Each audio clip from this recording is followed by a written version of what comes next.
মই ইতিমধ্যে স্পষ্ট কৰি দিছোঁ যে মই যদি ৰাজনৈতিক দলত যোগদান কৰোঁ তেতিয়াহ'লে যিটো ৰাজনৈতিক দল আমি নিজ হাতেৰে গঢ়ি তুলিছিলোঁ আৰু যিটো দলত আমি আঞ্চলিকতাবাদৰ আমি যি পুলি আৰু পোখা আমি ৰোপণ কৰিছিলোঁ সেইটো হৈছে অসম গণ পৰিষদ। যি অসম গণ পৰিষদ দলক আজি বহুতে এখন ডুবন্ত নাও আৰু বহুতে আপোচৰ দল বুলি কৈছে আৰু সেইবিলাক ক্ষেত্ৰত মোৰ এটা নিজস্ব চিন্তা চৰ্চা আছে যে সেই ডুবন্ত নাওখনত পাৰত মই ৰৈ থাকিম, নাওখনৰ মানে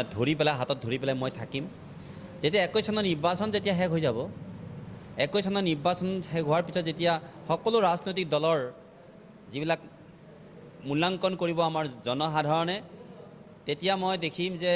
সেই আঞ্চলিক দল শক্তিবিলাকক লৈ মই এটা নতুন ধৰণে অসম গণ পৰিষদক সংস্কাৰমুখী চিন্তা চৰ্চাৰে বৰ্তমানৰ যি নেতৃত্ব সেই নেতৃত্বৰ সৈতে আলোচনা কৰি পেলাই মই গঢ়ি তুলিব এটা মোৰ আপ্ৰাণ চেষ্টা মই কৰিম। গণ পৰিষদক মই শক্তিশালী কৰাৰ এটা চিন্তা যিহেতু মোৰ নিজস্বভাৱে এইকাৰণে আছে যে 855 জন শ্বহীদ, এই শ্বহীদৰ কেঁচা তেজৰ যি নেকি স্পৰ্শ সেয়া